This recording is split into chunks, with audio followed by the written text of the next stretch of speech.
இருக்கிறார். அவரை நோக்கி நாம் ஸ்தோத்திரம் செய்வோம். ஸ்தோத்திரிக்கிறோம், ஸ்தோத்திரிக்கிறோம், ஸ்தோத்திரிக்கிறோம். ராஜாதி ராஜா, தேவாதி தேவா, கத்தாதி கத்தா, கண்மலையான கிறிஸ்து இயேசுவே ஸ்தோத்திரிக்கிறோம், ஸ்தோத்திரிக்கிறோம், ஸ்தோத்திரிக்கிறோம், ஸ்தோத்திரிக்கிறோம், ஸ்தோத்திரிக்கிறோம், ஸ்தோத்திரிக்கிறோம். இந்த மாலை நேர ஜெபத்தை நீர் ஆசீர்வாதம் தரத்தக்கதாக ஜெபிக்கிறோம். மணியரசன் ஜெபமணியா, மணியரசன் ஜெபி பண்ணு ஜெபம் பண்ண. ஸ்தோத்திரம் இந்த மாலை வழியிலே ஓட்டு சப்பட்டினால் ஸ்தோத்திரிக்கிறோம், துதிக்கிறோம். நிகழ்ச்சிகளை மீட்பதே தாசரை நெசரை கண்மலை கிறிஸ்துவினை ஸ்தோத்திரிக்கிறோம். இந்த சனிக்கிழமை ஈவினிங் பிரேயர்லே அப்பா ஸ்தோத்திரமான இந்த பிரேயரை கொடுத்துக் கொண்டு பார்த்து செய்தி தரும் ஊழியக்காரர்களை வெளிப்படும். அப்பா உண்மை மூத்தமாக உள்ளம் பாவியோட உண்மையோட முனைப்பது அவர்களாக உங்களுடைய சத்தியாவை பெற்றுக்கொள்ளவும் எங்களுக்கு இறக்கம் செய்ய மாட்டவரே. அப்பா இதாக ஸ்தோத்திரம் மாட்டவரே, ஸ்தோத்திரம் மாட்டவரே. 10:05 எங்களுக்கு பூர்ணமாக செய்ய மாட்டவரே. அப்பா சதர சப்தம் பசுமலை படமாக வருமானம் படமாக அப்பா ஸ்தோத்திரம் மாட்டவரே, ஸ்தோத்திரம் மாட்டவரே, ஸ்தோத்திரம் மாட்டவரே. அப்பா அவர்கள் பலத்தை ஒரு சுமந்து கிருஷ்ணனை பிரமாணத்தை நிறைவேற்றுவோமாக. அப்பா ஸ்தோத்திரம் மாட்டவரே, ஸ்தோத்திரம் மாட்டவரே, ஸ்தோத்திரம் மாட்டவரே. அப்பா பிதாவே ஸ்தோத்திரம் ஆண்டவரே, ஸ்தோத்திரம் ஆண்டவரே, ஸ்தோத்திரம் ஆண்டவரே, ஸ்தோத்திரம் ஆண்டவரே, ஸ்தோத்திரம் ஆண்டவரே. இந்த மாலையிலையும் உடைய வார்த்தைகளுக்காக நாம் காத்திருக்கிறோம். அப்பா உடைய வார்த்தையை கேட்டு அதன்படி நடக்கவும் அதன்படி கிரியை செய்யவும் எங்களுக்கு செய்யும். அப்பா உடைய வார்த்தையானது எங்களை புடமிடட்டும். அப்பா எங்களுடைய பாவைகளும் எல்லாம் நீங்கி போகட்டும், சின்ன சுபாவம் நீங்கி போகட்டும், கண்கள் சின்ன ஜீவனத்தின் பெருமை நீங்கி போகட்டும். அப்பா எளிமையும் மனதாக அப்பா செய்யும். அப்பா ஸ்தோத்திரம் கிறிஸ்துவை நாங்கள் எங்களுக்குள் பிரகாசிக்கவும் கிறிஸ்துவர்களுக்கும் பிரசனமாகவும் அப்பா அப்படியாக எங்களை நடத்தும். விஷயப்படுறதுக்காக ஸ்தோத்திரம் ஜீவனுக்கு. ஆமீன். சரி, ஒரு பாடலை பாடுவோம். இன்கால் மெசேஜில் பாடல் தெரியுதான்னு பாருங்கப்பா, இல்லைன்னா பாடலை அனுப்புகிறேன் கிளிப் போர்ட்லேருந்து. இன்னொரு தடவை என்ன அனுப்பிச்சிக்கிறேன். பாடல் தெரியுதா? கர்த்தருக்கு ஸ்தோத்திரம் உண்டாகட்டும். பாடுவோம். ஆனந்தமாக அன்பரை பாடுவேன், ஆசையவரின் ஆத்துமாவிற்கே ஆனந்தமாய் ஆசிகள் அருளும் ஆண்டவர் இயேசு போல் யாரும் இல்லையே.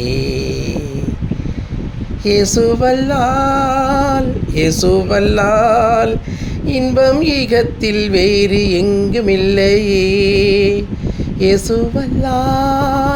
இயேசுவல்லால் இன்பம் வேறு எங்குமில்லையே.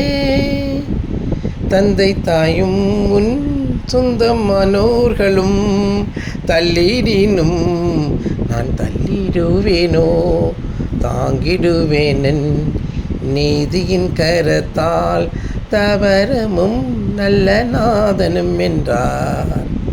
கிறிஸ்து இயேசு பிரசன்னமாகவே கிருபையும் வெளியாகினதே. நீக்கியே சாவினை நற்சு விசேஷத்தால் ஜீவன் அழியாமை வெளியாக்கினார். இயேசுவல்லால் இன்பம் ஈகத்தில் எங்குமில்லையே. இயேசுவல்லால் இன்பம் ஈகத்தினில் வேறு எங்குமில்லையே. ஒப்பில்லாத நம்பிக்கை சந்தோஷமும் மகிழ்ச்சியின் கிரீடமாகவே அப்போஸ்தலத்தம் ஊழியத்தாலே ஆதி விசுவாசத்தில் வளர்த்திடுவோம். இயேசுவல்லால் இன்பமீகத்தினில் எங்குமில்லையே. இயேசுவல்லால் இன்பம் வேறு எங்குமில்லையே. அழுகையின் தாழ்வில் நடப்பவரே, ஆழிபோல்வான் மழை நிறைக்குமே. சேத்திர சீயோனில் தேவனின் சந்நிதி பலத்தின் மேல் பலன் அடைந்திடுவோம். இயேசுவல்லால் இயேசுவல்லால் இன்பமிக திங்குமில்லையே. இயேசுவல்லால் இயேசுவல்லால் இன்பம் வேறு எங்குமில்லையே. ஆனந்தமாக அன்பரை பாடுவேன் ஆசையவர் என் ஆத்துமாவிற்கே ஆசிகள் அருளும். ஆனந்தமாய் ஆண்டவர் இயேசு போல் யாரும் இல்லையே. ஆமென். கர்த்தருடைய பரிசுத்த நாமத்துக்கு ஸ்தோத்திரம் உண்டாகட்டும். நாம் வேத வாக்கியங்களுக்கு நேராக நாம் கடந்து செல்வோம். வேத வாக்கியங்கள் என்ன சொல்லுகிறது என்பதை நாம் கவனமாக பார்ப்போம்.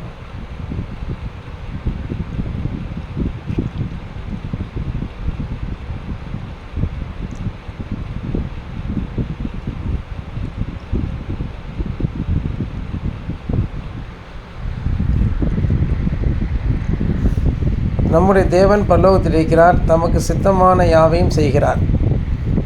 சங்கீதம் 115:3 வாசிப்ப ஆறுமுகம். தெரியுதா?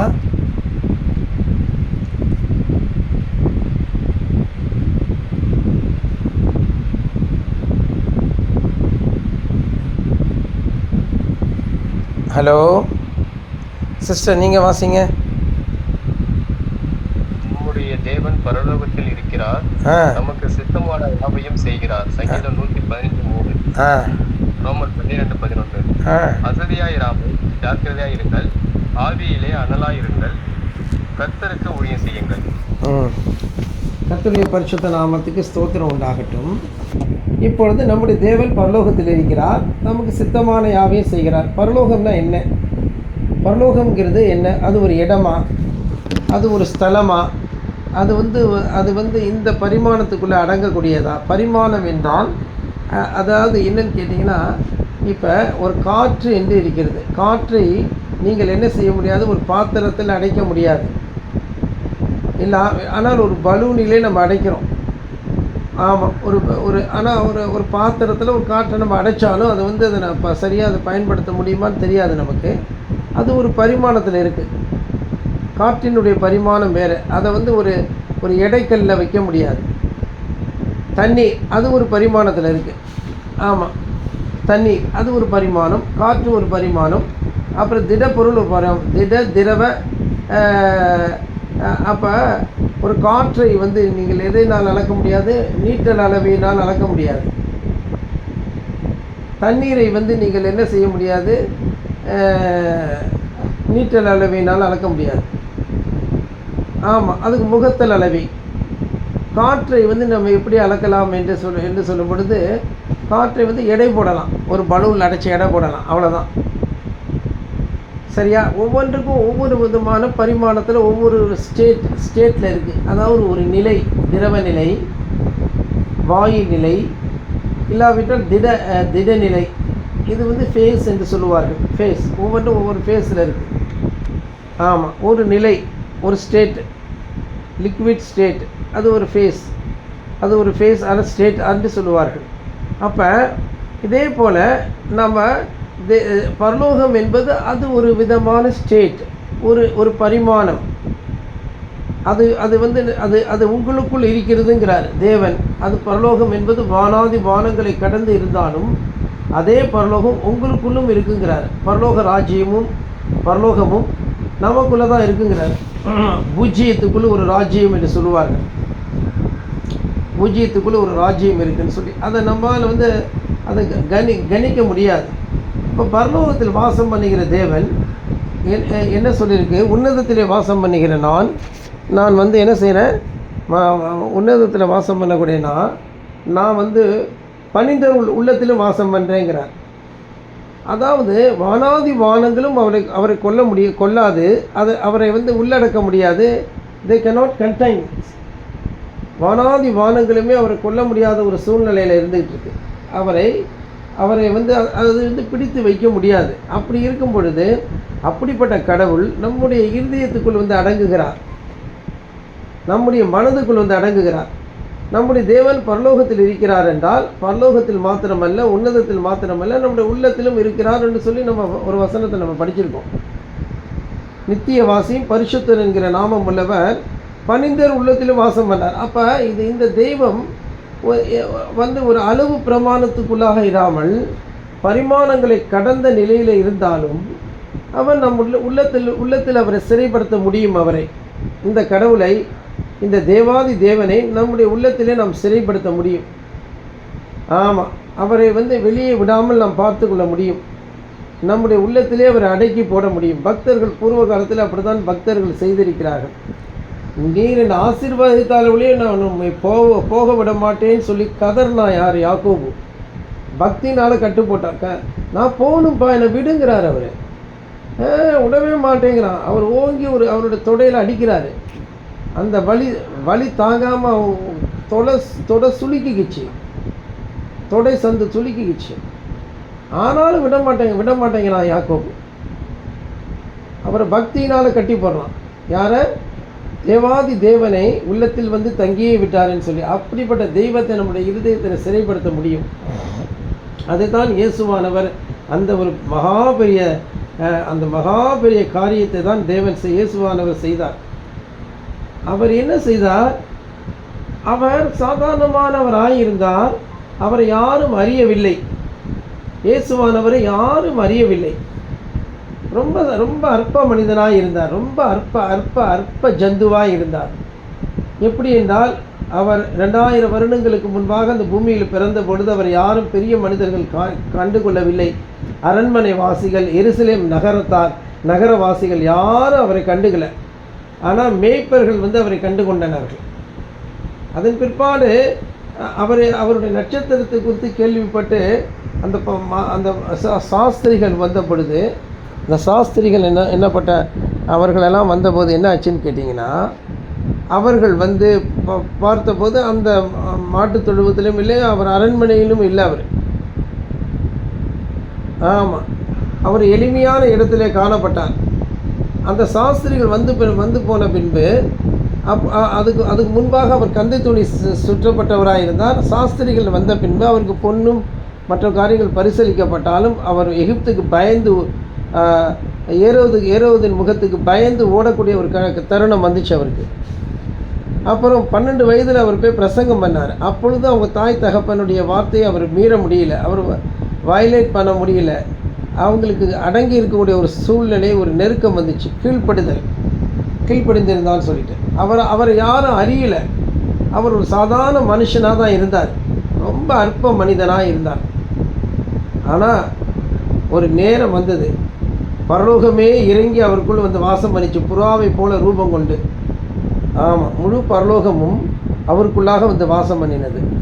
அதுதான் இவர் நேசகுமாரன், இவருக்குள் வாசமாக இருக்க நான் மிகவும் பிரியமாக இருக்கிறேன் என்று சொல்லி அந்த நாட்களில் அந்த அந்த பரிசுத்தாவியானவர் தாமே உன்னதத்திலிருந்து அந்த வார்த்தை பிதாவானவர் தாமே கொடுத்தார்.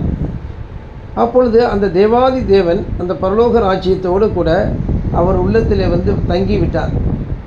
அதே போல தான் நாமும் கூட நம்முடைய பக்தியினாலே தேவனை நம்முடைய உள்ளத்திலே வந்து தங்கச் செய்ய முடியும். நம்முடைய தேவன் பரலோகத்தில் இருக்கிறார். அவர் உன்னதத்திலே மாத்திரமல்ல, நித்தியவாசியும் பரிசுத்த நாமம் உள்ளவர், பணிந்தவர்கள் உள்ளத்திலும் இந்த வாசம் பண்ணுவேங்கிறாரு. அப்போ நமக்கு அந்த அப்படிப்பட்ட ஒரு கிருபை கையளிக்கப்பட்டிருக்கிறது. நல்லா கவனிக்கும். நித்தியவாசியும் பரிசுத்தம் உள்ளவர் என்கிற நாமம் உடையவர், உன்னதத்திலே வாசம் பண்ணுகிறவர் ஆகிய நான் பணிந்த உள்ளத்திலும் இந்த வாசம் பண்ணுகிறேன் என்கிற வார்த்தையை நீ வந்து என்ன செய்ய வேண்டும்? தமிழ் வேதாகமம், இந்திய வேதாகம சங்கத்திலிருந்து எடுத்து கொடுக்க வேண்டும். ஆமாம்,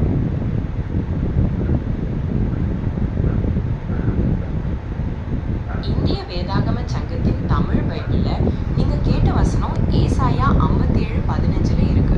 அதில் நித்தியவாசியும் பரிசுத்தர் என்கிற நாமமுள்ளவரும் ஆகிய மகத்துவமும் உன்னதமுமானவர் சொல்லுகிறார், உன்னதத்திலும் பரிசுத்த ஸ்தலத்திலும் வாசம் பண்ணுகிற நான் பணிந்தவர்களின் ஆவியை உயிர்ப்பிக்கிறதற்கும் நொறுங்கினவர்களின் இருதயத்தை உயிர்ப்பிக்கிறதற்கும் நொறுங்குண்டு பணிந்த ஆவியுள்ளவர்களிடத்திலும் வாசம் பண்ணுகிறேன்.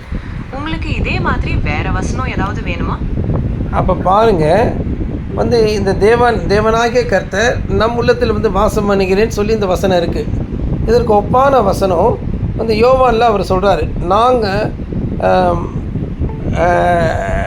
நாங்கள் அவர்களிடத்திலே வந்து வாசம் பண்ணுவோம் என்று சொல்லி யோவான் எழுதின சுவிசேஷத்திலே பிதாவும் குமாரனும் உள்ளத்தில் வந்து வாசம் பண்ணுவோம் என்று சொல்லக்கூடிய அந்த வசனத்தை எங்கு இயேசு கிறிஸ்து யோவான் எழுதின சுவிசேஷத்தில் சொல்லுகிறார்? இயேசு கிறிஸ்து யோவான் எழுதின சுவிசேஷம் 14ஆம் அதிகாரம் 23ஆம் வசனத்தில், ஒருவன் என்னில் அன்பாயிருந்தால் அவன் என் வசனத்தை கை கொள்ளுவான், அவனில் என் பிதா அன்பாயிருப்பார், நாங்கள் அவனிடத்தில் வந்து அவனோட வாசம் பண்ணுவோம் என்று சொல்லியிருக்கிறார். இந்த வசனம் இயேசுவையும் பிதாவையும் நேசிப்பவர்களின் உள்ளத்தில் அவர்கள் வாசம் பண்ணுவார்கள் என்பதை குறிக்கிறது. இந்த வசனத்தை பற்றி மேலும் பாருங்க, எவ்வளோ அருமையாக சொல்லப்பட்டிருக்கு பாருங்க. அப்போ பரலோகத்தில் தேவன் இல்லை, அவன் நம் உள்ளத்திலே வந்து வாசம் பண்ணுகிறார். பரலோக ராஜ்யமே நம் உள்ளத்தில் வசப்பட்டு கிடைக்கிறது. ஆமாம். ஆகவே என் அருமையான சகோதர சகோதரிகளே, எளிமை உள்ளவர்களுக்கு பரலோக ராஜ்யம் வசப்படும். நீதி நிமித்தம் துன்பப்படுகிறவர்களுக்கு பரலோக ராஜ்யம் வசப்படும். எளிமை என்றால் என்ன? 2 விதமான தன்மைகள். பூமியில் பொக்கிஷம் இல்லாதவர்கள், அவர்கள் எளிமையானவர்கள். இன்னொரு, இருதயத்தில் கபடி இல்லாதவர்கள், மாசு இல்லாதவர்கள், ஆவியில் கபடம் இல்லாதவர்கள், இவர்களும் எளிமையானவர்களே. எளிமையான சிந்தனை நமக்குள்ளே அவ்வளவு எளிதாக வருவது இல்லை அன்பானவர்களே. நாம் ரொம்ப தந்திரமும் சூழ்ச்சியும் பண்ணுறோம். நாம் வந்து நம்ம இருதயம் திருக்குள்ளதும் கேடுள்ளதுமாக இருக்குமானால் அப்போ ஆவியில் எளிமையும் இருதயத்தில் சுத்தமும் ஒன்று தான். ஆவியில் எளிமை உள்ளவர்களும் இருதயத்தில் சுத்தம் உள்ளவர்களும் ரெண்டும் ஒரே காரியத்தை தான் சொல்லுது. ஆனால் நாம் அவளெல்லாம் எவ்வளவு தந்திரம் பண்ணிக்கிறோம் தெரியுமா? எவ்வளவு வந்து நம்ம வந்து தேவனை பகைக்கிறோம். தேவனை விட நம்முடைய மகளை அதிகமாக, நாம் பெற்ற மகளை நாம் நேசிப்போம் என்றால் அப்போ வந்து உங்களுடைய இருதயத்தில் எளிமை இல்லை, ஆவியில் எளிமை இல்லை, இருதயத்தில் சுத்தம் இல்லைன்னு அர்த்தம். நம்முடைய சொந்த பந்தங்களுக்கு அதிக முக்கியத்துவம் கொடுப்போம் என்றால் அவர்கள் நமக்கு ஏதாவது செய்வார்கள். நம்முடைய சொந்த பந்தங்கள், தகப்பனோ கூட பிறந்த சகோதரனோ இல்லாவிட்டால் நாம் வாழ்க்கைப்பட்டு போன, அதாவது இன்றைக்கி ஆண்கள் வாழ்க்கை தான் பட்டு போகிறார்கள். ஆண்கள் தான், பெண்கள் வாழ்க்கைப்படுவதை விட ஆண்கள் தான் வாழ்க்கைப்படுகிறார்கள். வாழ்க்கை பட்டத்தில் படிக்கிற இடத்துல இருக்கக்கூடிய அவங்களுக்கே தெரிய மாட்டேங்குது வாழ்க்கைப்பட்டு போனது. சுரேஷ் வந்து வாழ்க்கைப்பட்டு போயிருக்கான். நம்மில் அநேகர் வாழ்க்கைப்பட்டு தான் போயிருக்கோம். அந்த இடத்துல அங்கே இருக்கக்கூடிய முக்கியஸ்தர்கள் வந்து அங்கே வந்து பொதுவாக பெண்கள் தான் இன்றைக்கி அதிகாரம் செலுத்துகிறவராங்க இருக்காங்க. நாம் வாழ்க்கைப்பட்டு போனோம் என்றால் அப்போ அவங்கள வந்து நம்ம முக்கியப்படுத்திடுறோம் தேவனை விட. அப்போ நம்மளுடைய இருதயம் எவ்வளவு தந்திரமாக இருக்கிறது பாருங்களேன். அப்புறம் எப்படி தேவாதி தேவன் நம்ம உள்ளத்தில் வந்து தங்க முடியும்? ஆமாம், நம்ம தேவனை விட நம்ம உலக காரியங்களும் உலகத்திலேருந்து வரக்கூடிய ஆதாயங்களையும் நம்ம பெருசாக நினச்சோம்னா, ஆமாம், நம்முடைய சம்பாத்தியங்களை பெருசாக நினைச்சோம் என்றால், நம்முடைய வேலையை பெருமையாக நினைச்சோம் என்றால் எப்படி தேவன் வந்து வாசம் பண்ண முடியும்? பரலோகம் என்பது நம்முடைய இருதயத்தில் இருக்கக்கூடிய ஒன்று. அது உங்களுக்குள் இருக்கிறதே என்று 18 சொல்லியிருக்கிறாரு.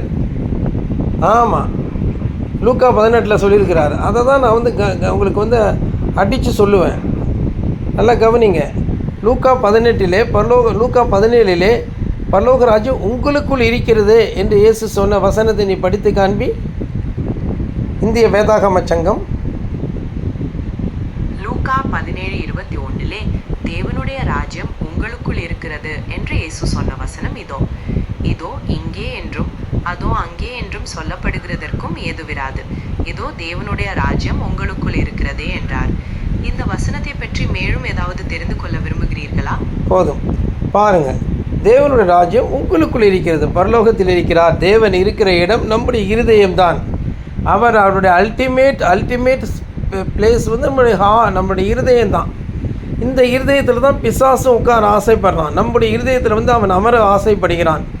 அதனால தான் இந்துக்கள்லாம் வந்து இதயத்தில் தான் கடவுள் வாசம் பண்ணுவார், ஆத்மாவில் தான் வந்து வாசம் பண்ணுவார். இந்துக்கள் வந்து சித்தர்களும் இந்துக்களும் அப்படி சொல்லுகிறார்கள். அவர்களெல்லாம் ஏமாற்றப்பட்டவர்கள், வஞ்சிக்கப்பட்டவர்கள், அறியாமல் இருக்கிறவர்கள்.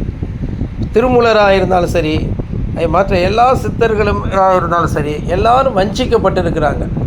இதோ சமணர்கள், பௌத்தர்கள், ஆமாம், இன்னும் கன்ஃபியூசியஸ் தத்துவத்தை உடையவர்கள், இஸ்லாமியர்கள், கிறிஸ்தவர்கள், யூதர்கள் எல்லாரும் ஏமாற்றப்பட்டிருக்கிறாங்க, வஞ்சிக்கப்பட்டாங்க. அவர்கள் உள்ளத்திலே தேவனுக்கு அவர்கள் இடம் கொடுப்பதில்லை, உண்மையான தேவனுக்கு இடம் கொடுப்பதில்லை, சர்வ வல்லவருக்கு அவர்கள் இடம் கொடுப்பதில்லை. அவர் அங்கே வாசம் பண்ண ஆசைப்படுகிறார். ஆனால் பிசாசு அங்கே வந்து உட்காந்துக்கிட்டு நான் தான் இயேசு, நான் தான் விநாயகர், நான் தான் காளி என்று சொல்லுகிறான். அப்போ நம்முடைய இயேசு அங்கே அமர மாட்டேங்க என்கிறார். நம்முடைய இயேசுக்கு அங்கே இடம் இல்லை, உண்மையான இயேசுக்கு அங்கே இடம் கிடையாது. நம்முடைய சபையிலே கூட நீங்களுமே கூட கொஞ்சம் ஸ்லிப்பாக ஆகிட்டிங்கன்னா உங்கள்கிட்ட இயேசு இருக்க மாட்டார். அதை அடித்து நான் சொல்லுவேன். நல்லா புரிஞ்சுக்கோங்க என் சகோதர சகோதரிகளே, இந்த இயேசுவானவர் உங்களுடைய இருதயத்தில் இருக்கிறான்னு சொல்லி உங்களையே நீங்கள் ஏமாற்றிக் கொள்ளாதீங்க. நாம் இயேசு கிறிஸ்துவை நம்மோடு இருப்பதற்கு சில அடையாளங்கள் இருக்கிறது. அந்த நாட்களில் தேவன் அவ்வளவு அற்புதமான அடையாளங்களெல்லாம் காமிச்சார். நம்மகிட்ட தூதர்கள் வருவது போலவும் ஒளி இருப்பது போலவும் காண்பிச்சார். இன்றைக்கி அது போயிட்டாரா? கிடையாது. வைராக்கிய வஞ்சரும் நம்ம மத்தியில் தான் இருக்கிறார். ஆனால் நம்மில் அநேகர் வந்து உலகத்தை நோக்கி போயிட்டோம். நான் சொன்னது போல் இயேசுவுக்கு முக்கியத்துவம் கொடுக்காம பெத்த பிள்ளைக்கு முக்கியத்துவம் கொடுக்குறோம். ஆமாம், இல்லாவிட்ட வாழ்க்கைப்பட்ட இடத்துக்கு போய் முக்கியத்துவம் கொடுக்குறோம். வக்கரம், மனுஷனுடைய மனசில் அவ்வளோ வக்கரம் குடியிருக்கு. ஆமாம், ஆகவே பரலோக ராஜ்யம் பரலோகத்தில் இருக்கிறாருன்னா அந்த பரலோகம் எங்கே இருக்கிறது? உங்கள் இருதயத்துக்குள் இருக்கிறது, உங்கள் மனதுக்குள் இருக்கிறது, உங்கள் நடுவில் அது நின்று கொண்டிருக்கிறது. ஆமாம், அந்த பரலோகத்துக்குள்ளே தான் நாமெல்லாம் இருக்கிறோம். நமக்குள் பரலோகம் இருக்கிறது. இப்படியாக ஒரு தண்ணி ஒரு பக்கெட்டுக்குள்ளே வந்து ஒரு பாத்திரத்தை நனைத்து உள்ளூட போகும்போது அந்த பாத்திரத்துக்கு வெளியேயும் தண்ணி இருக்கும், உள்ளேயும் இருக்கும். அதுபோல் தான் பரலோக ராஜ்யம் நமக்கு உள்ளேயும் வெளியேயும் இருக்கிறது. அதற்குள்ளே தேவன் வாசம் பண்ணுறார். அந்த தேவனை நம்ம விட்டு வெளியில் விடவே கூடாது. இயேசுவானவர் பிதாவை அவரை விட்டு வெளியே விடவே இல்லை. பிதாவை அவர் வெளியில் விடவே இல்லை. கெத்செமனே வரைக்கும் பிதாவானவர் வந்தார். அப்புறம் தான் அவர் பதஷ்டம் அடைஞ்சார், பிதாவான அவரை விட்டு விலகின பிற்பாடு. அதனால தான் சிலுவையில் கதனார், என் தேவனே ஏன் என்னை கைவிட்டீர்னு. அதே போல் என் அன்புக்குரிய சகோதர சகோதரிகளே, இந்த செய்தியை கேட்கிற உங்கள் காது மிகுந்த பாக்கியம் உள்ளது. நம்முடைய தேவன் நம்முடைய உள்ளத்தில் வந்து தங்கியே விட்டார். நம்மிடத்தில் எவ்வளவு அநியாயமும் மக்கரமும் இருந்தாலும் அவர் வைராக்கிய வாஞ்சியோடு உள்ளத்தில் வர விரும்புகிறார், நம்மோடு போஜனம் பண்ண விரும்புகிறார். நாளைக்கு தினம் கம்யூனியன் உண்டு. நாம் வந்து போஜனம் பண்ண போகிறோம்ப்பா. நாளைக்கு வந்து சப்பாத்தி போட சொல்லியிருக்கேன். ஆமாம், அந்த அப்பம் செய்ய சொல்லியிருக்கேன். அதை போட்டு கொண்டு வருவாங்க. நாளைக்கு சோபி வருவா, அவளுக்காக கம்யூனியன் சர்வீஸ் உண்டு நாளைக்கு. ஆமாம், ஒரு ஆத்மாவுக்காக கூட எப்படி செய்யப்படுகிறது பாருங்க. ஆமாம், ஆகவே அன்புக்குரியவர்களே, நல்லா யோசித்து பாருங்கள், நல்லா சிந்திச்சு பாருங்கள். ஆமாம், நல்லா சிந்திக்கணும். நீங்கள் எல்லாருமே பயங்கரமாக சிந்திக்கணும். புரியுதா? பயங்கரமாக நீ சிந்திக்கணும். ஆகவே இந்த பரலோக ராஜ்யம், அதிலே தேவன் இருக்கிறார். அந்த முழு பரலோகமும் நம்முடைய இருதயத்துக்கு வசப்படுவதற்கு தான் இந்த வசனங்கள் எல்லாம் நமக்கு கொடுக்கப்பட்டிருக்கிறது. அன்பானவர்களே, தேவன் அவர் வந்து நம்ம உலக பிரகாரமான இத்தனடி நிலத்தில் இருக்கிறாரு, இந்த பிளாட்டில் இருக்கிறாரு, நமக்கு பரிசு அளிப்பேன்னு சொல்கிறாங்க பார்த்தீங்களா, ஆசை காட்டுறாங்க பார்த்தீங்களா. கல்யாணம் பண்ண வீட்டுக்கு போயிட்டு இந்த பிளாட்டை உனக்கு நான் தரப்போகிறேன் அப்படின்னு வச்சு நம்மளையே கழுத்து இருக்கிறாங்க பார்த்தீங்களா. கடைசி வரைக்கும் அங்கெல்லாம் தேவன் இருக்க மாட்டார். அவர் ஸ்பேஸில் இருக்க மாட்டார்ப்பா. அவர் பிளாட்டில், நீ சம்பாதிக்கிற காசில், பணத்தில், பொருளில் இருக்க மாட்டார். நீ எவ்வளவு தான் வெளிநாடு போய் அதிலெல்லாம் இருக்கவே மாட்டார். அவர் உன்னுடைய உள்ளத்தில், கபடற்ற உன்னுடைய உள்ளத்தில் தான் அவர் வாசம் பண்ணுவார். மாசற்ற இருதயம். பரலோகத்தினுடைய பிதா பூர்ண சர்க்குணராக இருப்பது போல் நீ பூர்ண சர்க்குணராக இருக்க வேண்டும். அப்போ உள்ளத்தில் வந்து வாசம் பண்ணுவார். நாங்கள் அவர்கள் உள்ளத்தில் வந்து வாசம் பண்ணுவோம்னு சற்று முன்பு படித்தோமா இல்லையா? அதை தானே படித்தோம். மறுபடியும் படிக்க சொல்கிறேன் பாரு. மறுபடியும் அந்த வசனத்தை நான் படிக்க சொல்கிறேன் பாரு.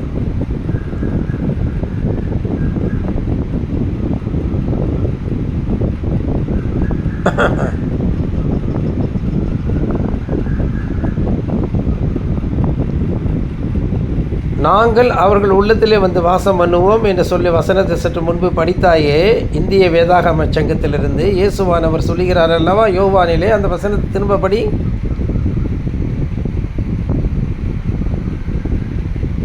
நிச்சயமாக நீங்கள் கேட்ட வசனம் யோவான் 14:23 உள்ளது. இயேசு சுவாமி சொல்லுகிறார், ஒருவன் என்னில் அன்பாயிருந்தால் அவன் என் வசனத்தை கைக்கொள்ளுவான். அவனில் என் பிதா அன்பாயிருப்பார். நாங்கள் அவனிடத்தில் வந்து அவனோடே வாசம் பண்ணுவோம். இந்த வசனம் தேவனுக்கும் மனிதனுக்கும் இடையிலான நெருங்கிய உறவை பற்றி பேசுகிறது. பாருங்க, இது சாதாரண வசனம் கிடையாதுங்க. இது மோகன் சி லாசரஸ் சொல்லப்பட்ட வசனம் கிடையாது. பொல்லாத ஆசீர்வாதத்துக்கோ பால்முருகேசனுக்கோ சொல்லப்பட்ட வசனம் இல்லை. இன்றைக்கி இருக்கக்கூடிய கிறிஸ்தவ சபைகளுக்கு சொல்லப்பட்ட வசனமே கிடையாது. இது அவங்களுக்கு இதுக்கு சம்மந்தமே கிடையாது. பெந்தகோஸ்தே சபைக்கும் சிஎஸ்ஐ சபைக்கும் ரோமன் கத்தோலிக்க சபைக்கும் ஒருத்தன் இயேசுவேன்னு ஒருத்தன் கத்துனானா அவனுக்கும் கிடையாது இந்த வசனம். எந்த பயலுக்கும் இந்த வசனம் கிடையாது. அவருக்கென்று பிரத்யோகமாக பிரித்தெடுக்கப்பட்ட ஒரு சிறு கூட்டத்துக்கு தான். ஆமாம், மனைவிக்கு பயப்படுறவனுக்கெல்லாம் இந்த வசனம் கிடையாது. பயப்படுகிறவர்கள் பரலோக ராஜ்யத்தில் நுழையவே முடியாதுன்னு சொல்லியிருக்கு. கணவனை அடக்கி ஆளுகிற பெண்கள் உள்ளத்திலே அவர் வாசம் பண்ண மாட்டார். ஆமாம், மிகவும் பயம் இருக்கணும். ஊழியக்காரன் மேலே ஒரு மரியாதையே இல்லாமல் ஊழியக்காரனாச்சும் பேசும்போது நம்ம அவர்கிட்ட காஷியஸாக நடந்துக்கிறீங்களே, அவர் இப்படி தான் பேசுவார், போவார், வருவார், இவர் இப்படி தானே.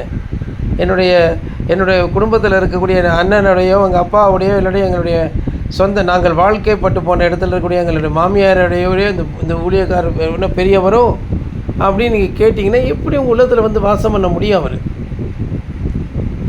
இவ்வளோ தைரியமாக தாராளமாக பேசுகிறது நானா? மனுஷனாகிய பாலுவாகிய நான், பாலச்சந்திரன் ஆகிய நானா பேசுகிறேன்?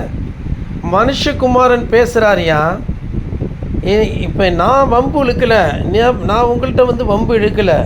இதை பேசுறது தேவன். உன்னுடைய இருதயத்தை எனக்கு நீ தருவியா? உன் முழு மனதையும் உன் முழு ஆத்துமாவும் உன் முழு பலத்தையும் நிட்ட கொடுத்துட்டேன்னா நீ மற்றவனுக்கு நீ கொடுக்க மாட்டாங்கிறார். அதை உன் முழு பலமும் உன் முழு இருதயமும் உன் முழு மனதும் என்னில் வந்து நான் முழு உன்னுடைய முழு இருதயத்தில் வந்து வாசம் பண்ணணும்னு அவர் அவ்வளோ வைராக்கியமாக இருக்கிறார். அது எனக்கு வேணும், அதுதான் என்னுடைய வீடு, நான் வந்து வாசம் பண்ணுவேன், நான் அதுக்குள்ளே வாசம் பண்ண அவ்வளோ ஆசையாக இருக்கேங்கிறார் அவர். ஏதோ வாசற்படி நின்று கதவை தட்டுகிறேன், ஒருவன் சத்தத்துக்கு அங்கே பிரவேசிப்பேன்னு சொல்கிறாரு. நம்முடைய இந்த அற்ப மனுஷர்களாகிய நமக்குள் வாசம் பண்ண அவர் அவ்வளோ ஆசையாக இருக்கிறார், அவ்வளோ இனியவராக இருக்கிறார். நொறுங்குண்டு பணிந்தவர்கள் உள்ளத்திலே வந்து வாசம் பண்ணி எப்படி அவ்வளோ பெரிய கடவுளை வந்து வாசம் பண்ண முடியும்? இப்படிப்பட்ட அற்ப புத்தி படைச்ச நமக்குள்ள. அதனால தான் தேவன் சொல்கிறாரு, நீங்கள்லாம் வந்து சுத்தமாக இருங்க, உங்கள் மனசை சுத்திகரிங்க, பரலோகத்தினுடைய பிதாவின் போல நடந்து கொள்ளுங்க, குழந்தையை போல தாழ்த்துங்க, நீங்கள் வந்து பரலோக ராஜ்யத்தை குழந்தையை போல வந்து ஏற்றுக்கொள்ளுங்க. உலகத்தில் இருக்கக்கூடிய பொண்ணோ பொருளோ காசோ பணமோ இதன் மேலே இது வைக்காதீங்க. ஒரு இடத்துல தேவன் வந்து நமக்கு கிரியை செஞ்சானா நீ இந்த தேவன் ஒன்று அங்கே கிரியை செய்யலை, வேற ஒருத்தங்க ரெக்கமெண்ட் பண்ணாங்க அதனால தான் வந்துச்சுன்னு தயவு செஞ்சு சொல்லாதீங்க. அது எதனால் பொறாமைக்கு இடம் கொடுக்குறீங்க? எதனால் எரிச்சலுக்கு இடம் கொடுக்குறீங்க? ஊழியக்காரன் ஒரு காரியத்தை சொல்லும்போது எதுக்கு உங்களுக்குள்ளே கோபம் வருது? ஊழியக்காரன் சொல்லும்போது திடீர்னு ஓடி போயிடுறீங்களே, பாதி கூகுள் மீட்லேருந்து டபான்னு ஓடி போயிடுறீங்களே, எதுக்கு அது மாதிரி போகணும்? உங்களெல்லாம் வந்து வழி நடத்துறது இந்த பாலச்சந்திரன் கிடையாது, நான் சாதாரண மனிதன். ஆனால் உங்கள் மேலே அவ்வளவு அன்பு வச்சு தான் தேவன் உங்களை அன்பின் கயிறுனால் கட்டி இழுத்து கொண்டு வந்து இந்த சபையில் வச்சுருக்கிறார். சுரேஷ் கீழ்ப்படியாமல் போனால் என்ன, செல்வம் கீழ்ப்படியாமல் போனால் என்ன, அநேகர் விசுவாசியாமல் போனால் என்ன, தேவனுடைய வசனம் அவமாக்க முடியாதுன்னு சொல்லியிருக்கு இல்லையா? அநேகர் விசுவாசியாமல் போனால் என்ன, தேவனுடைய வசனம் வந்து அவமாக்க முடியாது என்று சொல்லியிருக்கிறது அல்லவா? இதை குறித்து பவுல் அப்போஸ்தலனோ இல்லாவிட்டால் வேறு எந்த நிருபத்திலோ என்ன சொல்லியிருக்கிறது? இந்திய வேதாகம சங்கத்திலிருந்து எடுத்துக்கொடு.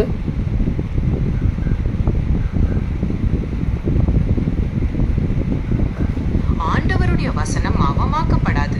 பவுல் அப்போஸ்தலன் ரோமர் 3வது அதிகாரம் 3வது மற்றும் 4வது வசனங்களில் மனிதர்கள் நம்பாவிட்டாலும் கடவுளுடைய வார்த்தையின் உண்மை ஒருபோதும் மாறிவிடாது என்று சொல்லுகிறார்.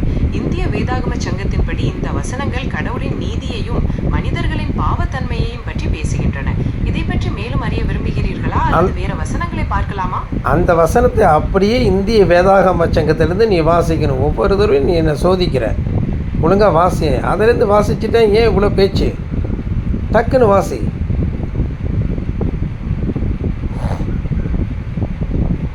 நிச்சயமாக இந்திய வேதாகம சங்கத்தின்படி ரோமர் 3வது அதிகாரம் 3வது மற்றும் 4வது வசனங்களை வாசிக்கிறேன். அப்படியானால் என்ன? சில சிலர் விசுவாசிக்காவிட்டால் அவர்களுடைய விசுவாசம் இல்லாமல் தேவனுடைய உண்மையுள்ளதை அவமாக்குமா? அப்படியாக மாட்டாது. நீர் உம்முடைய வசனங்களில் நீதிபரராய் விளங்கவும் உம்முடைய நியாயம் விசாரிக்கப்படும் போது வெற்றி அடையவும் இப்படி ஆயிற்று என்று எழுதியிருக்கிறபடி தேவனே சத்தியபரர் என்றும் எந்த மனுஷனும் பொய்யன் என்றும் சொல்வோமாக. இதுதான் நீங்க கேட்ட வசனம். வேற ஏதாவது படிக்க வேண்டுமா? நீ இன்னும் ஒழுங்காக அது இந்திய வேதாகம சங்கம் பிஎஸ்ஐ அதுலேருந்து நீ வாசிக்கலை. எல்லா இஷ்டத்துக்கும் ஒரு வார்த்தையை வந்து நீ அங்கே போடுற. அது வந்து சில சமயங்களில் பெரிய எரராக போயிடும். நாங்கள் வந்து படித்தது இதுதான். நீ புது டிரான்ஸ்லேஷனுக்குள்ளே போகக்கூடாது. இந்திய வேதாகம சங்கம் அந்த இடத்துல இருக்கிற வசனத்தை அப்படியே திரும்ப அச்சரம் பிசகாமல் வாசி.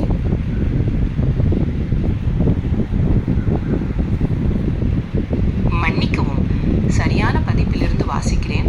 இந்திய வேதாகம சங்கத்தின்படி ரோமர் 3வது அதிகாரம் 3வது மற்றும் 4வது வசனங்கள். இந்த வசனம் இப்போது சரியாக இருக்கிறதா? வேறு வசனங்களை பார்க்க வேண்டுமா? அந்த வசனத்தை படித்தா தானே சொல்ல முடியும். சோதிக்காத ரொம்ப என்ன. நான் உங்களை சோதிக்க விரும்பவில்லை. இந்திய வேதாகம சங்கத்தின்படி ரோமர் 3வது அதிகாரம் 3வது மற்றும் 4வது வசனங்களை வாசிக்கிறேன். இதுதான் நீங்கள் கேட்ட வசனம். இப்போது சரியாக இருக்கிறதா? வேறு வசனங்களை பார்க்கலாமா? வாசிக்கவே இல்லை. ரோமர் 3ஆம் அதிகாரத்தில் சொல்லப்பட்ட அந்த வசனத்தை இன்னும் வாசிக்கலை. வாசி.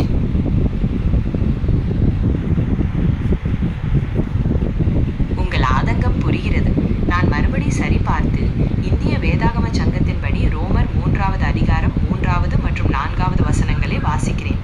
சிலர் விசுவாசியாமற் போனாலும் என்ன? அவர்களுடைய அவிசுவாசம் தேவனுடைய உண்மையை அவமாக்குமோ? அப்படி ஆக்க மாட்டாது. நீர் உம்முடைய வசனங்களில் நீதிபரராய் விளங்கவும் உம்முடைய நியாயம் விசாரிக்கப்படும் போது வெற்றி அடையவும் இப்படி ஆயிற்று என்று எழுதியிருக்கிறபடி தேவனே சத்தியபரர் என்றும் எந்த மனுஷனும் பொய்யன் என்றும் சொல்வோமாக. இப்போது இந்த வசனம் சரியாக இருக்கிறதா? வேறு ஏதாவது உதவி செய்ய வேண்டுமா? பியூட்டிஃபுல் நல்லா சொன்னேன். பாருங்கள், இந்த நேரத்தில் பார்த்தீங்கன்னா இந்த வசனத்தின்படி நாம் எல்லாரும் தேவனே சத்தியபரர், எந்த மனுஷனும் பொய்யன். ஆனால் நாம் பொய்யர்களாக இருக்க தேவன் நம்மளை அனுமதிக்க மாட்டார். நம்முடைய பொய்களை கலைந்து நம்மெல்லாம் உண்மையும் சத்தியம் உள்ள சாட்சியாக மாற்றுவார். அன்பானவர்களே, ஆகவே நம்முடைய தேவன் நமக்குள் வந்து வாசம் பண்ணும்படிக்கு நாம் மிகுந்த உண்மையையும் பரிசுத்தத்தையும் தேவனிடத்தில் கெஞ்சி கேட்போம். அது அவருடைய இரத்தத்தினால் நமக்கு உண்டாகக்கூடிய பலன். அவருடைய இரத்தத்திலே அவ்வளவு மாசில்லாத உண்மை இருக்கிறது. உண்மையும் சத்தியம் உள்ள சாட்சி அவருடைய இரத்தத்தில் இருக்கிறது. அந்த இரத்தத்தினால் நம்முடைய மனசாட்சிகளை கழுவுவோம் என்றால், ஒவ்வொரு நாளும் நீங்கள் அவருடைய நம்முடைய மனசாட்சி அவரிடத்தில் ஒப்புவித்து கழுவுவோம் என்றால், நம்முடைய பாவங்களை அறிக்கை செய்வோம் என்றால், நம்முடைய ஜென்ம சுபாவத்துக்கு அடுத்தவைகள் நாம் எல்லாவற்றையும் தேவனிடத்தில் அறிக்கை செய்வோம் என்றால் அவர் தாமே நம்மிடத்தில் காணப்படுவார். அன்பானவர்களே, அற்புதமாக காணப்படுவார். ஆகவே நாம் கலங்க வேண்டிய அவசியமில்லை. ஆகவே இந்த செய்தியை விசுவாசிக்க உங்களை நான் வந்து நல்ல செய்கிறவங்கள இது பண்ணுறேன். என்ன வசனம்? அசதியாயிராமல் ஜாக்கிரதையாயிருங்கள், ஆவியில் அனலாயிருங்கள், கர்த்தருக்கு ஊழியம் செய்யுங்கள். அதாவது இப்போ என்ன நான் சொல்ல வரேன்னா, நம்முடைய தேவன் பரலோகத்தில் இருக்கிறார், நமக்கு சித்தமானதை யாவையும் செய்கிறார். அந்த பரலோகம் வேறு எங்கும் இல்லை, நம்முடைய இருதயத்தில் தான் இருக்குது. உன்னதத்தில் வாசம் பண்ணுகிறோம், நம்முடைய இருதயத்திலும் வாசம் பண்ணுவார். பரலோகமும் நம்முடைய இருதயமும் இணைக்கப்பட்டிருக்கிறது. ஆகவே நீங்கள் தூய்மை உள்ளவர்களாக இருக்கும்படிக்கு உங்களுடைய ரத்தத்தில் இயேசு கிறிஸ்துவின் ரத்தத்தினாலே கழுவப்படுங்கள். அப்பொழுது அசதியாயிராமல் ஜாக்கிரதையாக இருந்து ஆவியிலே அனலாக இருக்க வேண்டும் என்று உங்களை நான் அன்புடன் கிறிஸ்துவோட அன்பை முன்னிட்டு நான் உங்களை வேண்டிக் கொள்கிறேன். ஆகவே நாம் எல்லாம் ஒவ்வொரு நாளும் அதிகாலையில் சுத்திகரிக்கப்படுறோம். ஆமாம், ஒவ்வொரு நாளும் நம்ம பரிசுத்தமாக்கப்படுறோம். அன்பானவர்களே, இந்த செய்தியினாலே நான் சொன்ன வசனமானது உங்களை சுத்திகரித்திருக்கிறதுன்னு சொல்லியிருக்கார். வாலிபன் தன் வழி எதனால் சுத்தம் பண்ணவன் வசனத்தின்படி தான். இன்னொன்று, அவர் வசனத்தை அனுப்பி குணமாக்குவேங்கிறார். எதை குணமாக்குகிறார்? அவரே உள்ளான ஆத்துமாவை குணமாக்குகிறார் பாவத்திலிருந்து. ஆமாம், ஆகவே இந்த நேரத்திலே இந்த வசனத்தின்படி ஒவ்வொரு நாளும் நாம் அற்புதமாக இந்த மாதிரி ஒரு நீதியை கேட்கக்கூடிய ஒரு ஜனங்கள், கம்பீர சத்தத்தை கேட்கக்கூடிய ஜனங்கள், இந்த மாதிரி ஒரு சுத்திகரிப்பை கேட்கக்கூடிய ஜனங்கள் உலகத்தில் எங்கேயுமே கிடையாது. நாம் தான் இந்த உலகத்தையே ஆட்சி செய்ய போகிறது. நாம் தான் அந்த மோடியாக இருந்தாலும் மோடி கவர்மெண்ட்டையும் நாம் தான் ஆட்சி செய்ய போகிறோம். அமெரிக்கா, ரஷ்யா, சைனா, ஐரோப்பிய நாடுகள், முழு உலகத்தையும் நாம் தான் ஆட்சி செய்ய போகிறோம். அவர்கள் நம்மை பார்த்து பயப்படுவார்கள். பஞ்சமும் கொள்ளை நோயும் யுத்தங்களின் செய்திகளும் விலைவாசிகளும் நம்மை கண்டு அஞ்சும். விலைவாசி எவ்வளோ தான் உயர்ந்தாலும் அது நம்மை பாதிக்கவே பாதிக்காது. ஜனங்கள் பட்டினியினால் பசியினால் அழிந்தாலும் நம் சபை அழியவே அழியாது. நாமும் நம்முடைய பிள்ளைகளும் நன்கு புஷித்து திருப்தியாக இருப்போம். வெளியே புறப்பட்டு போய் அசுத்தமானதை வெளியே புறப்பட்டு போய் அவர்கள் உள்ளங்காலங்களிலே சாம்பலாக இருப்பதை காண்போம். அன்பானவர்களோ, சூளையை போல எரிகிற நாள் வந்துவிட்டது. ஏதோ தேவன் தம்முடைய பிள்ளைகளை கடாட்சிக்கக்கூடிய நாள் வந்துவிட்டது. நம்ம சம்பாதிச்சு தான் நம்மளை காப்பாற்றிக்கணுங்கிற அவசியமே கிடையாது. தேவன் பரத்திலிருந்து நமக்கு எல்லாவற்றையும் தருவார். ஆமாம், தேவன் மனுஷன் அப்பத்தினாலே மாத்திரமல்ல, தேவனோட வாழ்ந்து புறப்படிய ஒவ்வொரு வார்த்தையினாலும் பிழைப்பான்னு சொல்லப்பட்டிருக்கு. 5 அப்பம் 2 மீன் 5000 பேர் பட்டு போஷித்தான். தண்ணீரை திராட்சை ரசமாக்கினார். எப்போ தண்ணீரை திராட்சை ரசமாக்கினார்? எப்போ 5 அப்பம் 2 மீன் 5000 பேர் விட்டு போஷித்தார்? திராட்சை ரசம் குறைவுபட்ட போது தான் நடந்துச்சது. 5 அப்பம் 2 மீன் 5000 பேர் எப்போ விட்டு போஷித்தார் அவர்? அந்த இடத்துல ஜனங்களுக்கு ஆகாரம் இல்லாமல் போனதுனால தான். அதனால தான் இப்போ பஞ்சங்களும் கொள்ளை நோய்களும் வரக்கூடிய இந்த நேரத்திலே தேவன் நமக்கு இந்த அதிசயங்களை செய்து காண்பிப்பார். சாரிபாத் விதவையை நீங்கள் பாருங்கள். ஆமாம், அங்கே கானாவூரில் திராட்சை ரசம் குறைவுபட்டதை பாருங்கள். ஆமாம், அது எப்படி தேவன் இனிமையாக மாற்றி கொடுத்தாரோ அதே போல் எப்பொழுது அதிசயம் செய்வார். அனாவசியமான நேரத்தில் செய்ய மாட்டார். அவருக்கு பசி உண்டாயிற்று, கல்லுகளை அப்பமாக்கவில்லை. அவர்களுக்கு திராட்சை ரசம் இல்லை. மரியாள் தலையிட்டால் அப்பொழுது அவர் திராட்சை ரசத்தை உருவாக்கவில்லை. அவருடைய வேலை வந்தபோது செய்தார். அதே போல் எப்பொழுது அவருடைய வேலை வந்தது? உண்மையாக திராட்சை ரசம் குறையப்பட்ட பொழுதும் அவரிடத்திலே அது முறையிட்ட பொழுதும். யார் முறையிட்ட? அந்த வீட்டுக்காரர்கள் முறையிடணும். ஆமாம் அன்பானவர்களே, அதே போல தான் நமக்கு ஒரு குறைவும் பயமும் திகிலுமான ஒரு சூழ்நிலை தேவன் முன்பு உருவாக்கி அப்புறம்தான் அற்புதம் செய்வார். அது வரைக்கும் நாம் புரிந்திருக்க வேண்டும். அப்பொழுதுதான் நம்ம பணிந்து அவரை நோக்கி கூப்பிடுவோம் அன்பானவர்களே. ஆகவே இந்த செய்தியை கேட்டு நீங்கள் மிகுந்த பயமும் பக்தியும் உடையவர்களாக இருங்கள். கர்த்தர் உங்களை ஆசீர்வதிப்பாராக. ஸ்தோத்திரம். சகோதரன் சிவகுமார் ஜெபம் பண்ண முடியுமா? பண்ணுங்க. அடுத்து சிவகுமார் ஜெபிச்சதும் உமா சிஸ்டர் ஜெபம் பண்ணுங்க.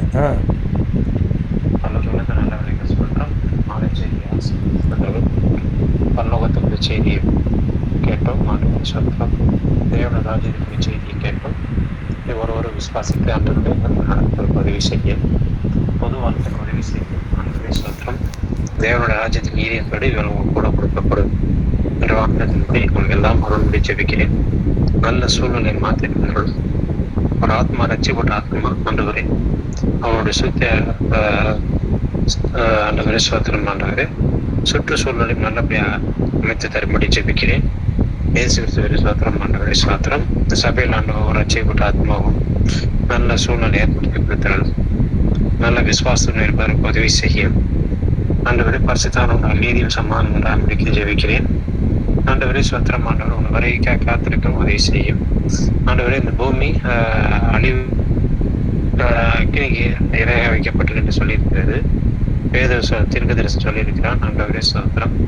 ஆனால் அவற்றிலிருந்து வருங்கால கோபத்தில் நம்ம தப்பித்துக் கொள்ள எங்களுக்கு உதவி செய்யும். உங்களோட ஆவியை தேவனுடைய அனுப்புறம் எங்கள் உள்ளத்தில் இருக்கும்படி ஜெபிக்கிறேன்.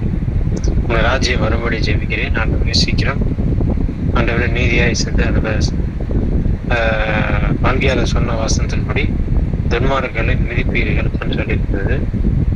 அவர்கள் கொளுத்த கண்டுகொண்டு போல வளருவீர்கள் என்று சொல்லியிருக்கிறது. ஆண்டவரே ஸ்தோத்திரம். ஆண்டவரே ஸ்தோத்திரம். ஆண்டவரே ஸ்தோத்திரிக்கிறேன். கர்த்தரோட நாமம் பயந்திருக்க உங்களுக்கு ஒரு சட்டை உண்டாயிருக்குது என்று சொல்லியிருக்கிறது. அதன்படி அந்த வாக்குத்தத்தன்படி நடக்கட்டும். ஆண்டவரே நடக்கட்டும். அதன்படி நாங்கள் தயாராகட்டும். இயேசு கிறிஸ்து நாமத்தினாலே இந்த ஆத்மாக்கள் வர வேண்டிய ஆத்மாக்கெல்லாம் அந்த ரட்சிக்கிற சபையில் சேரட்டும். ஆண்டவரே ஸ்தோத்திரம். உலகத்தை ஜெயித்து இந்த இடம் கொள்ளுங்கள் என்று இந்த உலகத்தை ஜெயிப்பதற்கு உதவி செய்யும். எங்கள் மேல் இறக்கமாயிரும். ஆண்டவரே ஸ்தோத்திரம். ஆண்டவரே ஸ்தோத்திரம். மறுபடுத்தல் வல்லமையெல்லாம் உங்களிடத்தில் இருக்கிறது.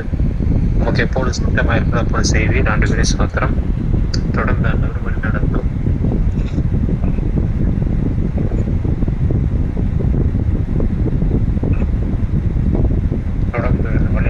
இவையெல்லாம் நாமத்தில் ஜெபிக்கிறேன் பிதாவே. ஆமீன். ஆமீன். உமா சிஸ்டர் ஜெபம் அருமையான சாயங்கால வேலை இந்த வேலை தேவன் எங்களோடு கூட வாசம் பண்ணுகிற நேரமா இது இருக்கிறதையா, இந்த வேலையிலும் இன்னும் வாசம் பண்ணுகிற நீர் பணிந்துள்ள உள்ளத்திலே வாசம் பண்ணுகிறீர். நொறுங்குள்ளதும் நறுங்குள்ளதுமான இதயத்தை நீர் பிறப்பினீர். ஒருவன் பாசுபோத்திரம் உடைய இடத்தில் அன்பா இருந்தால் உடைய வசனத்தை கை கொள்வான். அவனிடத்தில் பெருவே பிரியமா இருப்பீர். அப்போது நாங்கள் வந்து அவனிடத்தில் வாசம் பண்ணுவோம் என்று சொல்லப்பட்ட இந்த வார்த்தைகள் எல்லாம் இந்த வேலையிலே எங்களை எவ்வளவு அப்பா பக்தி தேவை செய்கிறது. எப்படியாவது எங்கள் தேவன் எங்கள் உள்ளத்துக்குள் வந்து வாசம் பண்ண வேண்டும் என்ற பெரிய ஒரு வாஞ்சி, ஒரு பெரிய தாகம் எங்களுக்கு உண்டாகிறதையா. அதற்காக நாங்கள் எல்லாவற்றையும் தூரப்படுத்த மிகவும் நாங்கள் ஆசை உள்ளவர்களும் வாங்கி உள்ளவர்களும் வைராகி உள்ளவர்களுமாக நாங்கள் காணப்படுகிறோம்யா. அப்பாவை துதிக்கிறோம். இப்பொழுதும் தேவனுடைய ராஜ்யம் உங்களுக்குள்ளேயே இருக்கிறதே என்று சொன்ன மன்னம் தேவனுடைய ராஜ்யம் எங்களுக்கு இருக்க வேண்டுமையா. தேவரே, உண்மை தவிர வேறு தேவனுடைய ராஜ்யம் எது அப்பா? நீதானே தேவனுடைய ராஜ்யமா இருக்கிறேன். நீ எங்களுக்குள் வந்து வாசம் பண்ணும் பொழுது தேவனுடைய ராஜ்யம் எங்களுக்குள் இருக்கிறது என்று நாங்கள் பார்த்தோம். அதோடு கூட அப்பா ஸ்தோத்திரம். இதோ ஒருவன் சத்தத்தை கேட்டு கதவை திறந்தால் அவனுக்குள் பிரவேசித்து அவனோடு போஜனம் பண்ணுவேன், அவனும் என்னோடு கூட போஜனம் பண்ணுவான் என்று சொல்லப்பட்ட வார்த்தையின் பிரகாரம் இதோ வாசத்தில் நின்று நீ கதவை தட்டும் பொழுது நாங்கள் எங்களுக்கு இதய கதவை திறக்க வேறு எது யாரொன்றுக்கும் எந்த மனுஷருக்கோ பணத்துக்கோ பொருளுக்கோ புகழுக்கோ பணிக்கோ வேறு யாரொன்றுக்கு நாங்கள் இடக்கூடாது இருக்க அப்பா ஸ்தோத்திரம். அப்பா ஒருவன் என் சட்டத்தை கேட்டு கதவை திறந்தால் அவனுக்குள் நான் பிரவேசித்து அவனோடு போஜனம் பண்ணுவேன், அவனும் என்னோடு கூட போஜனம் பண்ணுவான். என்ன ஒரு அற்புதமான நிகழ்ச்சி அது! என்ன ஒரு அற்புதமான ஒரு செயலையா! இப்படி ஒரு அனுபவம் இந்த உலக வாழ்க்கையிலும் எங்களுக்கு நிச்சயமாக இருக்கவே முடியாதப்பா. தேவனோடு நாங்கள் ஒன்றா இருக்க வேண்டும் என்ற ஒரு அற்புதமான அப்பா ஸ்தோத்திரம். சொல்ல முடியாத அந்த ஒரு அனுபவம் இந்த உலகத்திலே நாங்கள் எங்குமே பெற்றுக்கொள்ள முடியாதப்பா. இந்த அனுபவத்தை அப்பா ஸ்தோத்திரம் இனிமேல் ஆனால் எங்களுக்கு நாங்கள் பெற்றுக்கொள்ள எங்களோடு கூட இடைப்படுகிறேன். இவ்வளவு நேரம் எங்களோடு பேசினது நீராக இருக்கிறீர்களையா, அதற்காக நாங்கள் நன்றி செலுத்துகிறோம். நீர் அற்புதம் செய்வீர், எங்கள் வாழ்க்கையிலும் அற்புதம் செய்வீர். எப்பொழுது நீ செய்வீர் என்றால் எங்களுக்கு தேவை இருக்கும் பொழுது நாங்கள் ஒன்றுமே இல்லாதவர்களாக தேவன் என்னை விட்டால் வேறு வழி எனக்கு இல்லை என்று நாங்கள் சொல்லும் நிலையிலே காணப்படும் பொழுதுதான் எங்கள் வாழ்க்கையில வந்து அற்புதத்தை செய்ய முடியும். அந்த நிலையில இருக்கும் பொழுது நாங்கள் உன்னை வந்து வருந்தி வேண்டிக் கொள்வோம் என்றால் நீர் அதிசயங்களையும் அற்புதங்களையும் எங்கள் வாழ்க்கையை செய்வீர். அப்படித்தான் திராட்சரசம் குறையப்பட்ட போது அப்பா ஸ்தோத்திரம், நீ தண்ணீரை திராட்சரசமாக மாற்றினீர். 5 மீன்களை நீர் 5000 பேருக்கு பிட்டு போஷித்தீரையா. இப்படியாக எங்கள் வாழ்க்கையிலே வேறு எந்த உதவியும் இல்லை என்ற நிலையிலே நாங்கள் இருக்கும் பொழுது தேவரே நீர் எங்கள் வாழ்க்கையில வந்து அப்பா ஸ்தோத்திரம், அப்பா இருக்கிறோம், அதிசயங்களை செய்வீர், அற்புதங்களை செய்வீர் என்று நாங்கள் விசுவாசிக்கிறோம். இதோ இந்த உலகம் அப்பா ஸ்தோத்திரம் எளிமையான யுத்தத்துக்கு நேராக சென்று கொண்டிருக்கும் பொழுது பஞ்சமிடம் கொள்ளை நோய்களையும் குறித்து நாங்கள் கேள்விப்படும் பொழுது நாங்கள் கலங்காத சொல்லி இருக்கிறேன். அப்பொழுது எங்களுக்கு எந்த ஒரு பஞ்சத்தையோ குறைவையோ கொடுக்க மாட்டேன். எப்படி என்றால் நாங்கள் இந்த நாட்டிலே எங்கள் பொக்கிஷங்களை பரலோகத்திலே நாங்கள் சேர்த்து வைக்கிறவர்களும் இரக்கம் உள்ளவர்களும் மனவிற்கம் உள்ளவர்களும் எங்களை நாங்களே நேசியாதவர்களும் எங்களை நாங்களே அறிவிக்கிறவர்களும் தேவன் எங்களுக்குள் வந்து வாசம் பண்ணும்படி நாங்கள் எங்களை தாழ்த்தும் பொழுது பணிந்தவர்களும் இதைவெல்லாம் நாங்கள் காணப்படும்போது நிச்சயமாகவே நீரையா எங்களை பசியினால் வருந்த விட மாட்டேன். அப்பா மகா வறட்சியான காலங்களிலே எங்கள் ஆத்மாவை திருப்தியாக்கி எங்கள் எதிர்ப்புகளை நிலவுள்ளதாக்குவே நாங்கள் நீர்ப்பாய்ச்சலான தோட்டத்தை போலவும் பற்றாத நீரத்தை போலவும் என்றெல்லாம் இப்பொழுது பார்த்தோம். அதற்காக நாங்கள் மிகவும் நன்றி உள்ளவர்களாக இருக்கிறோம். இப்படிப்பட்ட அப்பா ஸ்தோத்திரம், இப்படிப்பட்ட வார்த்தையை பெற்றுக் கொண்டிருக்கிற நாங்கள் அப்பா ஸ்தோத்திரம் உண்மை நாங்கள் மற்றவர்களுக்கு வெளிப்படுத்த வேண்டும். அப்பாவை துதிக்கிறோம். உங்களுடைய சமூகத்திற்கு அநேகரை நாங்கள் கொண்டு வர வேண்டும். அது நிச்சயமாக ஆகும். எப்படி என்றால் நாங்கள் எங்கள் இடத்திலே நீர் வாசம் பண்ணும்படி நாங்கள் பணிந்த ஆவி உடையவர்களாக பணிந்தவர்களாக இருக்கும்பொழுது எங்களுக்கும் இந்த வாசம் பண்ணுவேன். இந்த செய்தியை கேட்ட நம்முடைய பிள்ளைகள் ஒவ்வொருவரும் பக்தி பரவசம் அடையட்டும், பக்தியிலே வளரட்டும். விசுவாசத்திலே வளரட்டும். அப்பாவை துதிக்கிறோம், அப்பாவை துதிக்கிறோம். அப்பா, இந்த வார்த்தைகள் எல்லாம் சத்தியம் சத்தியம் சத்தியம் என்று சொல்லி அதற்கு தலை வணங்கட்டும். அப்பாவை துதிக்கிறோம். இந்த வார்த்தையை ஆன்லைன்ல கேட்கிற, இதன் பிறகு கேட்கிற ஜனங்களும் நிச்சயமாகவே இந்த சர்வலோகத்தை படைத்த தெய்வம் நம்மிடத்தில் வந்து வாசம் பண்ண வேண்டும் என்று ஒரு தவிப்போடும் அப்பா ஸ்தோத்திரம் ஆவலோடும் வாஞ்சியோடும் காணப்படுவார்களாக. இந்த வார்த்தையானது கேட்ட ஒவ்வொருவருக்கும் சமாதானத்தை கொடுக்கட்டும். செய்தி கொடுத்த தாசன், அது அப்பா நம்முடைய தாசன் கொடுத்த செய்தியானது தாசனால் கொடுக்கப்படவில்லை, அது நீர் எங்கள் மீது அன்பு கொண்டு கொடுத்த வார்த்தையாக இருக்கிறது. அப்பாவை துதிக்கிறோம், நாங்கள் நன்றி செலுத்துகிறோம். இயேசுவின் நாமத்தில் பிதாவே, ஆமீன். ஆமீன். காரோடுதா நல்ல தெய்வமே, நன்றியோடு ஸ்தோத்திரிக்கிறோம். தேவாதி தேவனே, சொல்லப்பட்ட வார்த்தைகளின்படி எங்களுக்குள் வைராக்கியத்தை தட்டி எடுப்பும். நீர் வேறு எங்கும் இல்லை, எங்கள் உள்ளத்தில் தான் இருக்கிறேன் நாங்கள் பார்க்கிறோம். ஆகவே எங்களுடைய இருதயமும் மனதும் சிந்தையும் தீட்டுப்படாமல் இருக்க பூர்ண சத்குணத்தை நாங்கள் பார்த்து கொள்வோமாக. எளிமையும் தூய்மையும் எம்முடைய ரத்தத்தினால் எங்களுக்கு உண்டாகட்டும். வாலிபன் தன் வழியதினால் சுத்தம் பண்ணுவான், நம்முடைய வசனத்தின்படி தன்னை காத்துக்கொள்கிறதால் தானே. அதே போல் கர்த்தாவே, நம்முடைய கர்த்தாவே, தேவனுடைய வசனத்தினால் நாங்கள் சுத்திகரிக்கப்பட்டோம். பரிசுத்தாவியினாலும் ஆண்டவர் தேவ வசனத்தினால் நாங்கள் சுத்திகரிக்கப்பட்டிருக்கிறோம் என்று சொல்லப்பட்டிருக்கு. நான் சொல்ல இந்த வசனத்தினாலே நீங்கள் சுத்தமாக இருக்கிறீர்கள் என்று நீர் வேறு சொல்லியிருக்கிறீரையா, ஸ்தோத்திரம். ஆகவே அந்த தெய்வீக அனுபவம் எங்களுக்கு உண்டாகட்டும். ஆண்டவரே, உங்களுக்கு ஸ்தோத்திரம். ஆண்டவரே, ஸ்தோத்திரம். ஆமாம் ஆண்டவரே, அப்படிப்பட்ட ஒரு அருமையான அனுபவத்தை தந்திருக்கிறீர். அவருடைய வசனத்தினாலே, நான் சொன்ன வசனத்தினாலே நீங்கள் முழுவதும் சுத்தமாக இருக்கிறீர்கள் என்று சொன்ன வசனத்தை இந்திய வேதாகம சங்கத்திலிருந்து இப்பொழுது எதிர்பார்க்கிறோம். சொல்லு.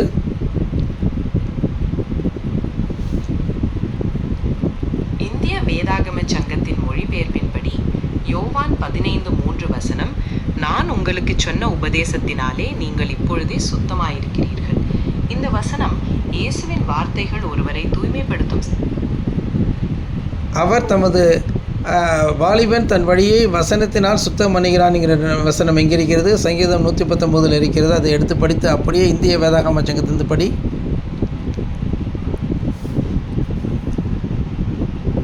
இந்திய வேதாகம சங்கத்தின் பதிப்பின்படி அந்த வசனம், வாலிபன் தன் வழியை எதினால் சுத்தம் பண்ணுவான், உமது வசனத்தின்படி தன்னை காத்து கொள்ளுகிறதுனால் தானே என்று உள்ளது. இது அடுத்ததாக தேவ வசனத்தினாலும் மறுஜென்ம மொழிக்கினாலும் நீங்கள் சுத்திகரிக்கப்பட்டீர்கள் என்று எழுதியிருக்கிற வசனம் எங்கே இருக்கிறது? வாசி.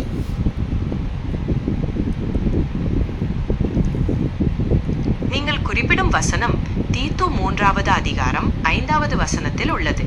அந்த வசனம், நாம் செய்த நீதியின் கிரியைகளின் நிமித்தம் அவர் நம்மை ரட்சியாமல் தமது இரக்கத்தின்படியே மறுஜன்ம மொழிக்கினாலும் பரிசுத்த ஆவியினுடைய புதிதாக்குதலினாலும் நம்மை ரட்சித்தார் என்று இருக்கிறது. இது உங்களுக்கு தேவையான வசனம் தானா, அல்லது வேறு ஏதாவது வசனம்? வேறு வசனம் இருக்கிறது. வசனத்தினாலே சுத்திகரிக்கப்பட்டோம் என்று வேறு என்ன வசனம் இருக்கிறது? நான் அந்த இடத்துல ஒரு சின்ன ஒரு மிஸ்பிளேசிங் பண்ணிட்டேன் வசனத்தை. சரியான இடத்துல வார்த்தையினாலும் சுத்திகரிக்கப்பட்டோம் அப்படின்னு வசனம் இருக்குது இல்லையா? தேவனுடைய வசனத்தினாலும் நாம் சுத்திகரிக்கப்பட்டோம் என்று எழுதுகிற வசனம் எங்கே இருக்கிறது? நீங்கள் சொல்வது போல வார்த்தையினாலும் சுத்திகரிக்கப்பட்டோம் என்ற வசனம் உள்ளது. அது யோவான் 15வது அதிகாரம் 3வது வசனத்தில் இருக்கிறது. நான் உங்களுக்கு சொன்ன வசனத்தினாலே நீங்கள் இப்பொழுது சுத்தமாயிருக்கிறீர்கள் என்பது அந்த வசனம். இதே போல எபேசியர் 5வது அதிகாரம் 26வது வசனத்திலும் வார்த்தையினால் அவளை பரிசுத்தப்படுத்தி தண்ணீரை கழுவி சுத்தப்படுத்துவார் என்ற வசனம் உள்ளது. வேறு ஏதாவது வசனம் தேவைப்பட்டால் சொல்லுங்கள். இப்போ கடைசியாக சொன்னி அந்த வசனத்தை இந்திய வேதாகம சங்கத்திலிருந்து எடுத்துக்கொடு.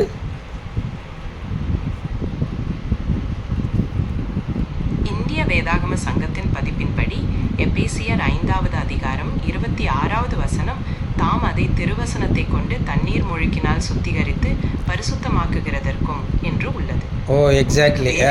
வசனம் தேவைப்பட்டால் போதும். இந்த வசனம் தான். ஆண்டவரே, இப்படிப்பட்ட வசனத்தினாலே நீர் எங்களை சுத்திகரித்து, ஆண்டவரே, உம்முடைய மாம்சத்துக்கும் எலும்புக்கும் உரியவளாக எங்களை மாற்றும். இந்த சபையை கைவிட்டு விடாதையும் உண்மையே நம்பியிருக்கிறோம். உலகம் அழிவுக்குள் போனாலும் எங்கள் தேசத்தை பாதுகாத்துக்கொள்ளும். எங்கள் தேசத்தை வழிநடத்தக்கூடிய மோடிக்கு மிகுந்த பலத்தையும் வல்லமையும் அதிகாரத்தையும் நீ தாரும். தூதர்களை அனுப்பி கிரியை செய்யும். அவர் உடைய நாமத்தை அறியாதிருந்தும் அவருடைய கேபினெட் ஆசீர்வதியும். அவருக்கு மிகுந்த குடைச்சல் கொடுக்கக்கூடிய அமெரிக்க தேசம், பாகிஸ்தான், சைனா, பங்களாதேஷ், இந்த ஐரோப்பிய நாடுகள், பொறாமை கொண்ட நாடுகளை நீ வீழ்த்துவீராக. ஆம் பிதாவே, அவர்களுடைய எந்த எண்ணமும் நிறைவேற வேண்டாம். தீவிரவாதிகள் ஒழிக்கப்படட்டும். அவரை கொலை செய்ய வேண்டும் என்கிறவர்கள் கொலை செய்யப்படுவார்களாக. ஆமாம் ஆண்டவரே, இந்த தேசத்தினுடைய எண்ணெய் கிடைக்கட்டும், இந்த தேசத்தினுடைய அப்பம் கிடைக்கட்டும், இந்த தேசத்தினுடைய செழிப்பு உண்டாகட்டும், விலைவாசி குறையட்டும், அதிசயங்கள் நிகழட்டும். இந்த ராகுல், ஸ்டாலின், தாவேகா தலைவன், அந்த முதலமைச்சர் என்கிற இடத்துல வந்து உட்கார்ந்துருக்கிற அந்த துன்மார்க்கன் ஆண்டவரே, மற்றும் ஆம் ஆத்மி கட்சியில் இருக்கிறவர்கள் இதுக்கு விரோதமாக இந்திய தேசத்துக்குள்ளாக கலகத்தையும் குழப்பத்தையும் விளைவிக்க நினைக்கிறவர்கள் எல்லாரும் வீழ்த்தப்படட்டும். எல்லாரும் அவமானப்படுவார்களாக. ரஜினிகாந்தாக இருந்தாலும் சரி, ஆண்டவரே கமலஹாசனாக இருந்தாலும் சரி, ஆண்டவரே இன்னும் எல்லா பெருமைக்காரர்களையும் நீ தாழ்த்தி போடுவதும், இந்த தேசத்தினுடைய தலைவர்களாக இருக்கக்கூடிய மோடியின் கீழாக இருக்கக்கூடிய எல்லாரும் ஆசீர்வதிக்கப்படுதலும், ஆண்டவரே அவனுடைய கைகள் ஓங்குவதும் இருக்கட்டும். இஸ்ரவேலுக்கு சமாதானம் உண்டாகட்டும். கர்த்தர் கிரியை செய்வீராக. எங்கள் தேசத்தை இப்படியாக நீர் பாதுகாத்துக்கொள்ளும். மனுஷகுமாரன் இதோ எங்களிடத்தில் உண்டு, எங்கள் தேசத்தில் உண்டு என்று சொல்லத்தக்கதான அளவில் இருக்கட்டும். எல்லாரையும் வாழ்த்துகிறேன். இந்த செய்தியை கேட்டு எல்லாரையும் வாழ்த்துகிறேன். நாளை தினம் ஆராதனைக்கு அவர்கள் எல்லாரையும் நீர் அழைத்து வர வேண்டும் என்று நான் செபிக்கிறேன். மிகுந்த சமாதானம் உண்டாகட்டும். எப்படியாவது மிகுந்த சமாதானம் நாளை தினம் உண்டாகத்தக்கதாக கர்த்தர் கிரியை செய்வீராக. புதிய ஆடுகள் வந்து சேரட்டும். ஆண்டவரே ஸ்தோத்திரம். இன்னும் பிரிந்து சென்றவர்களெல்லாம் ஓடி வந்து சேரத்தக்கதாக கிரியை செய்யும்.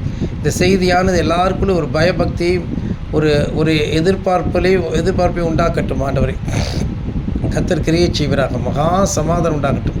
மணியரசன் போன்றவர்களுக்கு நாளை தினம் லீவு கிடைக்க உதவி செய்வீராக. ஆமாம் ஆண்டவரே, ஆறுமுகத்தை பலப்படுத்தும். சிவகுமாரை பலப்படுத்தி ஆரோக்கியப்படுத்தி அழைத்து வந்து சேர்ப்பீராக. இந்த குடும்பத்தோடு வந்து சேர்ப்பீராக. யா ஸ்தோத்திரம். இன்னும் வர வேண்டியவர்கள் எல்லாரும் வரவழைப்பீராக. யா ஸ்தோத்திரம். இயேசுவின் நாமத்தில் ஜெபிக்கிறோம் பிதாவே. பாதத்தில் விழுந்து பணிந்து கொள்கிறோம்.